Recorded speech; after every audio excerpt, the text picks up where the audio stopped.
We have a special guest today on this episode of Locked On Cardinals. Derek Walker, the father of Cardinals top prospect Jordan Walker, is set to join the show. Should be a good one. You are Locked On Cardinals, your daily St. Louis Cardinals podcast, part of the Locked On Podcast Network, your team every day.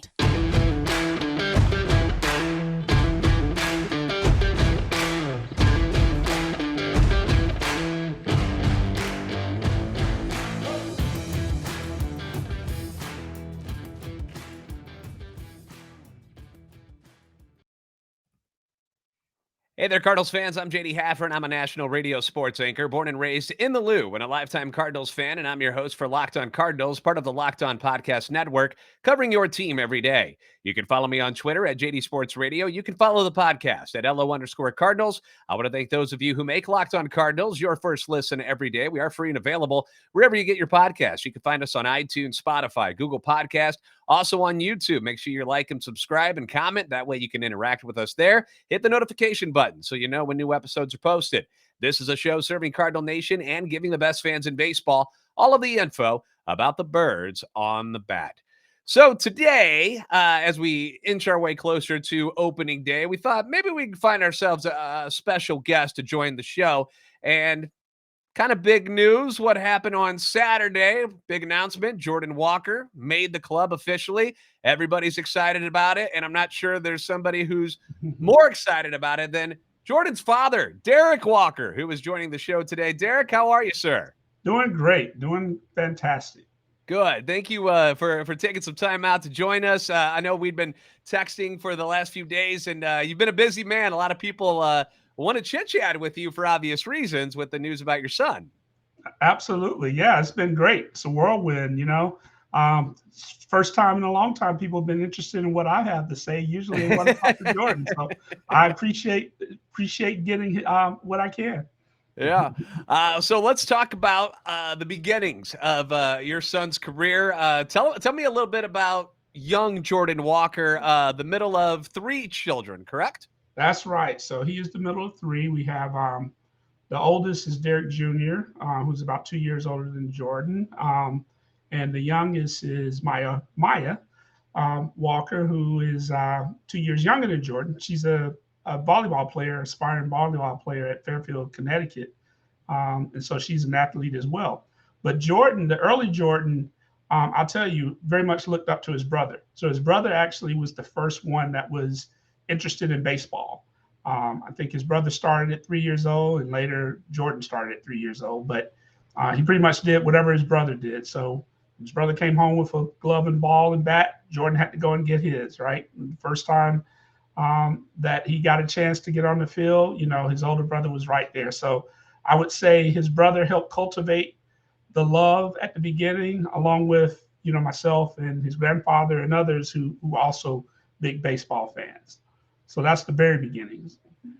Now, growing up with Jordan and Derek, it's your sons or whatever, who were the teams that you guys like to follow, considering you're from Georgia? Were you always Atlanta Braves fans, or was there another team that you liked personally when you were growing up? Also, big-time Atlanta Braves fan. So going back to my grandfather, who moved from Calhoun Falls, South Carolina to Atlanta probably back in the 50s. He once he got to Atlanta, he started to follow the Braves once they were here in Atlanta. And as I came along, he sort of inspired that love in me. We would look at baseball games together pretty much anytime I was at his house. We listened to it on the radio. So when, Jordan and Derek came along, they pretty much had no choice, right? They had to follow along with the Braves tradition. And it was a big family items we would have in the summer would be to go to Braves games. We probably went to maybe 4 or 5 games per year. And so that was a big deal, for us to be able to go and see.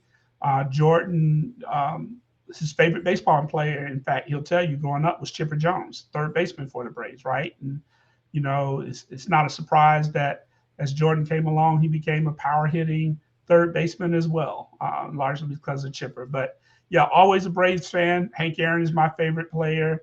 I know the Braves of the 80s. I know the Braves of the 90s that broke our heart more times than not with the World Series, but did get one. So our heart certainly started with the Braves, though. We can convince that the Cardinals now are the better team. Yeah, I mean, talk about two really good franchises to be fans of. You Yeah. can't really go wrong with either one of them. A lot of respect to the Atlanta organization, who's been top notch for so many years now. In fact, my father, even though I grew up in St. Louis, my father grew up in Indiana, and he actually grew up as a Milwaukee Braves fan. Hmm. So he was Hmm. way back in the day. His favorite Yep. was Warren Spahn. So we always kind of had that love for not only the Cardinals growing up, but also the Braves. So I completely understand that that feeling to be attracted to both of them right now. Were there any other sports that Jordan liked to play growing up other than baseball? Or was he always just kind of drawn to that particular sport? No, so he played multiple sports. So he was, we put him in soccer. He was into soccer, very good at that. He swam.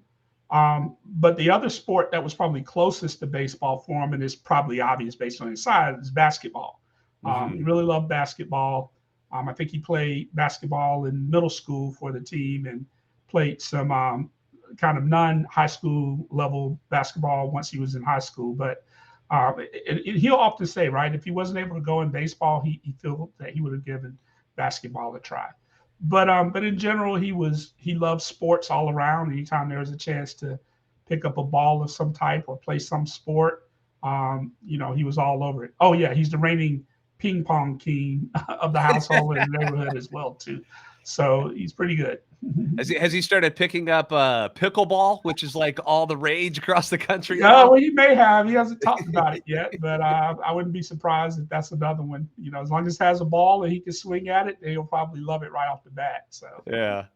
At what point in his childhood did he actually start standing out as an elite athlete? Because we all know as parents, you always think your kid's one of the best, but sure. obviously at some point, Jordan started to rise above everyone else Yeah. that he was playing with. When did you start to notice it? Like, wait a minute, our guy's pretty good here. Yeah. So it's interesting. It's a story I often tell when interviewed about that same question, right? Where did it really stand out? So a little bit before that, again, he followed his brother, right? So his brother's 2 years older. And we as parents, so that we can consolidate and be efficient, we would oftentimes put him on the same team, right? Even though Mhm. Jordan was too young, we would put him on the team. Well, nobody told him he was too young, right? He always just kind of sort of rose to the level. So anytime, anywhere from 5 year olds up to 9, 10 years old, he was generally playing up. Well, there was one game in particular at Mountain Park, which is in Lilburn, Georgia, right near Stone Mountain where we live. He was playing for a team, and it was coach pitch. So this is right past T-ball, where you set the ball on the tee and you start to hit it. You now Right. get into where the coaches sort of throw the ball to you. Well, it was coach pitch. I think he was maybe 9 or 10 years old. Can't quite remember. And he hit a ball over the fence. So the fence is 120 feet out at that time. He hit a ball that went, I believe, maybe 20 feet beyond that, up on top of a berm out into the parking lot. And the way he tells the story, and I think it's true, it hit his grandmother's car out in the parking lot. So, big time home run, a lot of accolades. He's still a Park legend because of that shot by itself. But it was at that point, it's like, you know what? Most kids are not even hitting it to the fence, and he's hitting it 20, 30 feet beyond it at 9 or 10. I think he probably stands out a little bit. And so that trend sort of went through high school. And all he really, again, played up a lot, kind of stood out with his peers. But I would say, his breakout where he started to turn some heads was probably between his sophomore and junior year of high school. I think his junior year of high school, he hit like 517, had 17 home runs, just had like every major record in the state of Georgia. And that, at that point, it sort of cemented it that he probably had a chance for a good career in baseball. Wow. So, Now, being as big as Jordan is, did he ever have the awkward stage? Because where that moment where they've got to kind of grow into their body, and then all of a sudden things start to make sense. Did he ever have to go through anything like that? I would say the way I would tell it, you probably hate it, but I think he was awkward for most of high school. He Yeah.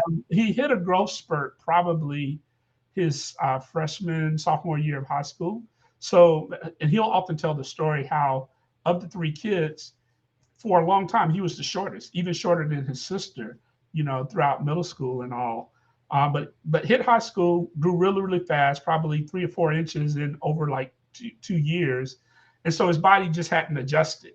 Right. So long limbs, kind of gangly limbs as he ran, it looked like a giraffe running, right? It wasn't very pretty and all. Got the job done, but wasn't very pretty. I would say it was that way through most of high school. It probably wasn't until his senior year or close to the draft that everything started to come together. And now, he's filled out a whole lot more. He looks more like a baseball player now than he ever did, of course. Yeah, just in time, because draft time was a big time for you guys. We're going to get into that here in just a moment. We'll have more with Derek Walker, Jordan Walker's father, here on Locked On Cardinals. But first, let's talk about LinkedIn. These days, every new potential hire can feel like a high-stakes wager for your small business. You want to be 100% certain that you have access to the best qualified candidates available, and that's why you should be checking out LinkedIn Jobs. LinkedIn Jobs helps find the right people for your team faster, and they do it for free. Then you add your job and the purple hashtag hiring frame to your LinkedIn profile. That way it spreads the word that you're hiring. Simple tools like screening questions make it easy to focus on candidates with just the right skills and experience so you can quickly prioritize who you'd like to interview and hire. It's why small business rates LinkedIn Jobs #1 in delivering quality hires versus leading competitors. LinkedIn Jobs helps you find the qualified candidates you want to talk to faster. Post your job for free at linkedin.com/lockedonmlb. That's linkedin.com/lockedonmlb to post your job for free. Terms and conditions apply. Once again, we're joined by Derek Walker, the father of Jordan Walker, and we were just talking about a little bit of the background, a very much younger Jordan Walker, which got us up to the high school level. And you mentioned, he had all the success when he was in high school, was voted the Gatorade Georgia Player of the Year, ends up going on to get drafted by the Cardinals in 2020, which is also, because this is something nobody's ever dealt with before, and that was the pandemic stuff, and Jordan's season got cut short. How did that affect things for you guys as a family? And because I've never been, when I played, I never had a season just cut short. The worst we ever had was a rainout. And to have especially in high school and how important those years are, to have that just taken away from you, it couldn't have been easy for him, right? Yeah, it really wasn't. And again, that's something else he likes to talk. Well, when I say likes to talk about, he hates the fact that it happens, but he talks about it often. So a little bit of the story, his junior year, his Decatur High School team did really, really well. They made it all the way to the state semifinals in 5A baseball. And that was significant because they hadn't won the state championship since 1948, right? So this was a really, really long time that they had gone without being really relevant at all. And his junior year, they had a fantastic team. There was a kid who's at Jalen Payton, who's at Georgia Southern right now, pitching for Georgia Southern's team, and had some other players who went to different colleges and all after they left high school. So great team, all set up, made it to the semifinal, didn't, in their mind, finish the job. A lot of those juniors came back senior year. And so it was all prime set. Everyone expected them to take the state championship. If you looked at some of the periodicals in Georgia, they ranked them very high. Jordan as a prospect on there, a lot of coverage. And so they probably got maybe 2 or 3 weeks into the season, and COVID shut it all down. Shut it all down completely. Very, very disappointed. It's funny because Jordan would tell you, as elated as he was to get drafted, he was probably close to as disappointed in not being able a chance to have that state championship. He's very close to the team. In fact, he's very close to those players even today. I just found out today that coming up to opening day, a lot of those same teammates are going to be there to see Jordan play and all. So very, very disappointed with not being able to complete that season.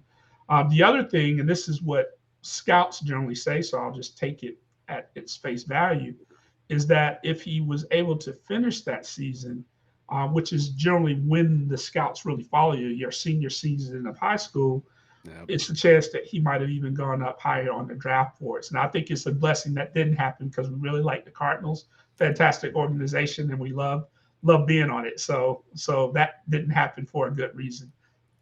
Yeah, that was one thing because going into that draft, and they had Jordan obviously ranked up there. He Yeah. was definitely going to go in the first round, and he ends up falling all the way to pick number 21, which I considered a little late. And obviously, some scouts obviously felt the same way.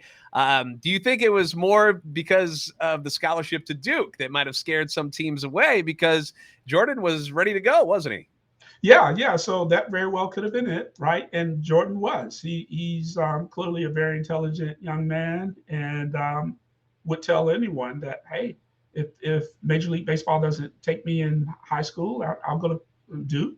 Have a hopefully good career there, and try again in 3 years. So that certainly was on the table, and it very well could have scared off some teams. But thank God for the Cardinals to have great insight into what was possible. Yeah, we're glad that they were like, you know what, we're going to take a chance because things are working out nicely. Curious though, does he root for Duke, like Duke basketball and stuff? Is he a big fan? Huge fan of Duke basketball. During the recruiting with Duke, given his stature as a prospect, he Mhm. got a chance. I think it was a senior year to not only go to a game but to meet Coach K privately, have a private conversation with that, and that was just like the highlight of his year. Right? He just was like that was so awesome. So yeah, he still follows Duke. In fact, Coach Pollard, who's the head coach at Duke, sent a text to me, I think earlier today or yesterday, congratulating Jordan. And also Coach Josh Jordan, who's now at LSU, but was the assistant coach at Duke, also kind of reached out with platitudes for Jordan too. So, yep, we follow them. That coaching staff is fantastic. Obviously the players, they are very good. And so there's still that Duke connection going Mhm. on. With that draft taking place during the COVID stuff, obviously it's a different because now they put for the MLB draft they'll have some of the top prospects and stuff in a studio and things. Now, obviously, that didn't happen. Where were you guys and what were you doing when the first round was going down and you guys got the phone call that the Cardinals wanted you? Yep. So we took the first draft from home, and we just kind of kept it intimate, just with our families. Of course, COVID was going on, so we weren't taking too many chances Mhm. at that particular time. So we did it intimately at home. One of the things that Jordan likes to talk about is his favorite food is tacos, and we would have a tradition of taco night on as weekly, and so we look forward to it. So we said, hey, what we'll do is make this a big taco fest and watch the draft. And so that's what we did. But we were at home, the whole family, all five of us, just watching it go down. And, fortunately, we were able to get that call in the first round, and, the celebration commenced. So, That's good. All right, we're going to have more with Derek Walker, the father of Cardinals top prospect Jordan Walker, now on the team. We got to talk about him making the team and the big announcement that happened this weekend. We'll do that next on Locked on Cardinals. The Built March Madness bracket is here, and we know that you've got a favorite bar or puff, and now's your time to make it count. Go to builtmarchmadness.com to vote for your favorites. Personally, I'm pulling for the peanut butter brownie bar. The peanut butter and chocolate, that's my thing. But you can check out the bracket for yourself and place your vote. Doesn't take long. We're talking 15, 20 seconds. Support your favorite bar or puff. And when you vote for your favorite one, you will be entered into a drawing where 50 lucky Locked On listeners will get a free box of Built. Not only that, but one Locked On fan will also win a 12-month subscription to Built to have Built's best bars or puffs delivered monthly straight to your door, which is awfully nice. You got to try Built, best protein bar you're ever going to try. So amazing because not only is it good for you, but it tastes good too. Not all protein bars taste all that great, but they're high in protein, they're low in sugar, they're covered in 100% real chocolate. You're going to love them. Run to builtmarchmadness.com right now. Vote for your favorite bar or puff and pick up a box while you're there. You can vote every day in March, so hop in and support your pick today.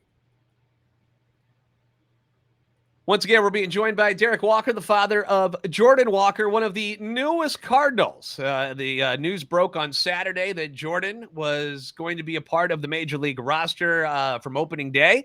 The video is actually online, which I love when teams do this, when they actually show the young athlete getting the news that their dreams are coming true. Like, this is what they've been working hard for a long time, and it was great to see the raw emotion from Jordan in that video. Now, you weren't exactly in the room there with him, Derek, but you were in town with him. How did you find out that was happening, that he was going to be on the opening day roster? Yeah, so Jordan, he can be a trickster himself, right? So obviously, we were all week while I was there, was sort of on pins and needles trying to figure out, hey, where's he going to go? Where's he going to go? And I guess the day it happened, I was sitting at his apartment, and he sent a text to myself and my wife saying, I just found out where I'm going to be going after spring training, ... We're like, okay, humorous, right? Where would that be? And so texted back, say, hey, so where you going? He's like, well, I'll put it to you this way. Where I'm going, I'm going to need a suit. And the background behind that, is many may know, is that the Cardinals, when they travel in suits. Mm-hmm. And so it was his way of telling me that, hey, he's made the big club. So we were super happy and all. We're a pretty tight-knit family, as you may gather. So what I told him to do is, all right, we'll come back home. Let's get on a FaceTime call with your brothers and sisters and myself and Katrina, and let's talk about it. So he did. We had a FaceTime call. Derek, the oldest, is out in California, and Maya is in Fairfield. So we kind of had the whole country covered, and he broke the news there. So fantastic time. It sort of bookended the draft, where we were all there together hearing the news. We got a chance to do it in a similar manner for his announcement. Now, he decided to go with the number 18. I know he's had a bunch of different numbers. Was it 22 that he had when he was in high school? And then so 17 in high school. That's what he did for the high school team. Okay. He's actually worn 18 on the travel ball team, the Duluth Knolls, for a long time. So that's in his repertoire. I think he grew up with 42, but clearly that's not something that's yeah. And then the 22, he kind of got to attribute that. He was at Springfield with 22 this year, and would have gone with that for a lot of different reasons. But Jack Flaherty already has that on lock, so I had to let that one go. Well, one of the great things about the number 18 is one of the Cardinals' top prospects previously, Oscar Taveras, actually had that jersey. And that was the first thing I thought of. I was like, how cool is this that the guy that was supposed to be the next big thing for the Cardinals back in his day wore number 18, and to see Jordan kind of slide in there as the biggest hitting prospect that the organization has had since Oscar to take 18. That's pretty cool. So I thought that it was nice that he was taking that particular number. Yeah, I didn't know about Oscar's number was 18. Obviously, I heard of Oscar Taveras before, but didn't know his number was 18 before Jordan took it. And so I thought that was a nice little connection too, right? So he can, if it goes well for Jordan the way we expect, then he can continue that number the way it should have been when Oscar was here. So that's the legacy that almost was. But we're looking forward to it. Have you purchased number 18 jerseys yet? Are you guys getting any sent to you from the team so that you guys can all wear them? Because the picture that we always like to see is when the family's there opening day, which I assume you guys will be there. They're all in their son's jerseys, and they're all wearing it and high-fiving when something good happens. That's what we're looking for. Do you have them yet? Stay tuned. You'll see it. We got it all taken care of. No worries. All right. No worries. What question I thought I wanted to think about things that what would be different for a parent, because I do a lot of interviews with players and teammates and coaches, but one of the things that happens now because of social media and online, where your son is going to get criticized a lot, and how is it that how do you handle it when this is your baby boy, no matter how big he may be or how old he may get, he's still your baby boy. What's it like when you guys see somebody being critical about Jordan? Is it tough to hold back, or do you guys kind of take it in stride as part of the whole experience? No, that's a great question. You're exactly right. As a dad and a mom, we're going to have feelings when people, say things about our kid. And it does take, you'll see some things out there, and it does take thoughtful effort to not respond, right? The important part is do not respond. Everything does not require a response. It's just fans being fans. But inside, I probably respond in my head and to my wife way more than she wants to hear about certain things and all of that too. But I understand that's the fan of. I'm a fan of other sports, and I'm on the other side of that, right? I Mhm. criticize other people when they don't go up to what I think are my standards, and also I know it, right? I know the feeling, so don't hold it against it. But yeah, it's your son, so of course you're gonna feel a certain way. But for me, the most important thing is that Jordan doesn't get locked into that, right? So Mhm. Jordan will tell you he doesn't follow social media a whole lot for those reasons, good or Sure. bad. He doesn't want to get it in his head, and that at the end of the day, he works to not be bothered by it, and that's the most important thing. I can go and punch my pillow all I want and all those things, and I can handle that. But I want to make it as easy on him as possible, and so far that seems to be the case.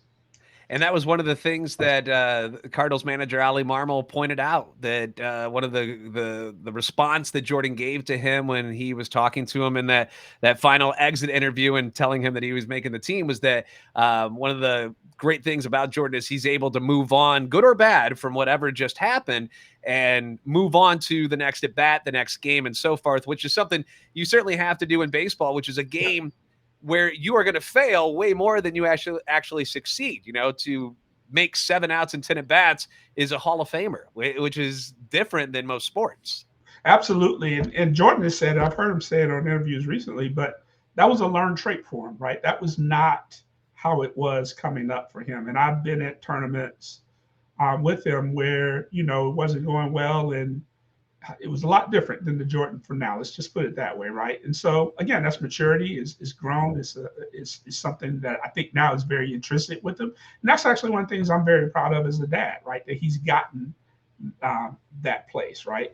Has plenty of physical attributes, as we all know, has all the skills, but I think it's that mental acuity, that emotional acuity, that is a learned trait that he's showing, and I hope continues to mature on that. And I do, as Ollie said, believe that's going to be one of the traits that makes him successful. Yes, it most certainly will, because people forget already that he's only 20. He's Yeah, still a kid. yeah, And despite his 6'6", 250-pound frame, he's still growing, and it's still going to take some time. And, he's learned a little bit here at the end of spring training where yeah, it's been a little bit of a struggle, but he doesn't look frustrated too much. I mean, everybody's going to, get a little upset when they yeah. hit the ball off the end of the bat or something like that. But at the same time, he keeps hustling, he keeps working at it. And I agree with Ollie that these are the reasons why somebody like him should succeed at the major league level. Yeah, absolutely. And it's a game of adjustments, as he said, right? I mean, he's had to adjust at every level. This is the highest level you can get to, right? There's the best in the world play at this, right? So Mhm. it's just an adjustment that you have to make and just understand it. And I think he does. All right. Well, Derek, I really appreciate you taking your time out and joining us here today. I cannot wait for opening day. I can't wait to see. I can't wait for you guys to see opening day in St. Yeah, Louis, because it's going to be an experience you guys will never forget. It's going to be so cool watching the Clydesdales and seeing your yeah. son come out on one of those trucks. I don't know, whatever they're driving them out there on this year, but it's a really cool thing. So I'm glad you guys are going to be there to be a part of it all. And congratulations to the whole family on the success that you guys are enjoying right now. Yeah, well, I appreciate it. Well, I'll tell you, as much as I was a Braves fan before, we don't have Clydesdales, right? So I'm looking forward to seeing those Clydesdales come across, and I know it'll be a whole new era for me. But yeah, I appreciate the sentiment, and we're excited. We're looking forward to it, and we'll just enjoy every moment of it. All right. Well, hopefully at some point down the road, we'll get a chance to not only talk to you, but your wife as well, if she doesn't get too nervous and wants to join us. Don't tell her we're not too scary here at Locked On Cardinals. All right, we'll do. She's looking forward to it. All right. Thank you so much, Mr. Walker. Okay, thank you. Thanks for making Locked On Cardinals your first listen. Now for your second listen, check out Locked On Fantasy Baseball with your league coming up. Obviously, you're probably doing drafting now. You can win that league by listening to Matt and Dom every day as they bring you the best fantasy draft strategies. Find Locked On Fantasy Baseball wherever you get your podcasts and on YouTube, part of the Locked On Podcast Network, your team every day. If you haven't already, please give us a follow on Twitter at @LO_Cardinals and to JD Sports Radio. Like and subscribe on YouTube. Help our channel and our love for the Cardinals grow. You guys are the best fans in baseball for a reason, and I will see you next time on Locked On Cardinals.